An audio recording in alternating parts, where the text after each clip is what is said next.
It's the week of Halloween, and I want to tell you a story. So, John Bassett and Marjorie Bassett, both born probably in England around 1590, they went to New Haven, Connecticut, and he died in 1653, and she died in Stratford, Connecticut, around 1656. Well, they had children that were Mary, Anne, Sarah, Elizabeth, and Robert. And their son is the one that's connected to my family's line. He died 1670. Goody Bassett was the wife of Robert Bassett. So Goody Bassett is the person we're talking about here. Robert's sister Mary was the wife of Robert Embry. So if you are an Embry, you are connected to the witch Goody Bassett. Goody Bassett was the Embry's sister-in-law. Mary Bassett married to Robert Embry. Robert died in 1656 in Stratford, Connecticut. My wife's 9th great-grandmother was Mary Bassett, and born 1617 in Stamford, Lincolnshire, England, and died 1698 in Hempstead, Long Island, New York. That was Goody Bassett's sister. Goody was accused as a witch and executed in Connecticut, 1651. Now, a lot of you have heard of the Salem Witch Trials. The Connecticut Witch Trials were earlier. Her probable name was Ruth Payne or Goody Mary Payne Bassett, and she was 23 years old. The Puritan fathers had found her guilty of lycanthropy, which is the ability to become a wolf, among other satanic crimes, and she hung on a granite outcropping of the Putatuck, now Housatonic River, according to Claude Clayton Smith, author of the semi-fictional book The Stratford Devil, which I did read. Records state that since the Bassett's arrival, people suffered from sickness, hallucinations, and death, and very common to the time, people were blamed for things that happened to other people. On May 15, 1651, the colonial records state that the governor, Mr. Culloch, and Mr. Clark were to go to Stratford for the trial of Goody Bassett for her life.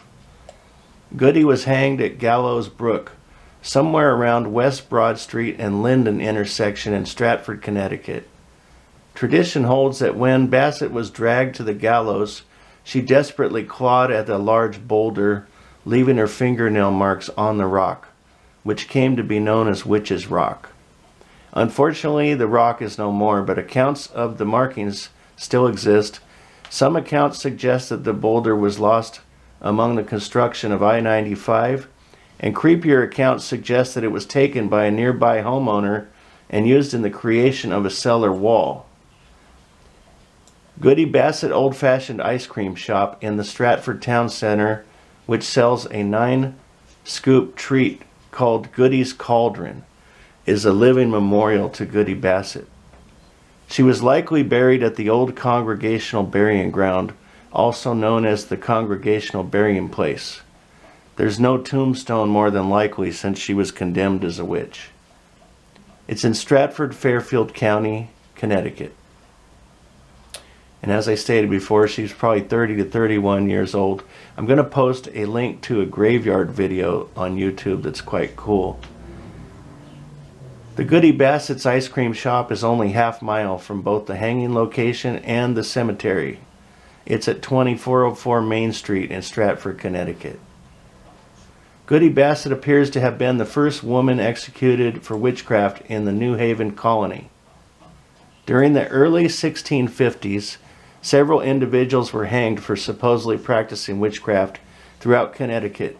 The convicted included John and Joan Carrington, both executed in 1651, Goodwife Bassett and Goodwife Knapp, executed in 1651 and 1653 respectively.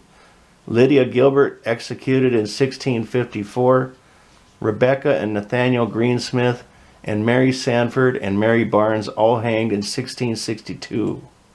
The details of her case are slim at best. In the record of the New Haven colony, it was recorded that the governor, Mr. Culloch, and Mr. Clark are desired to go down to Stratford to keep court upon the trial of Goody Bassett for her life in May 1651.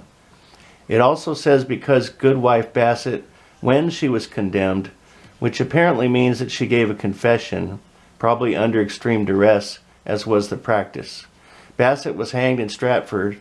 She was hanged in the vicinity of what now is the West Broad Street exit of I-95 near Sterling Park, the old Congregational burying ground and flagpole.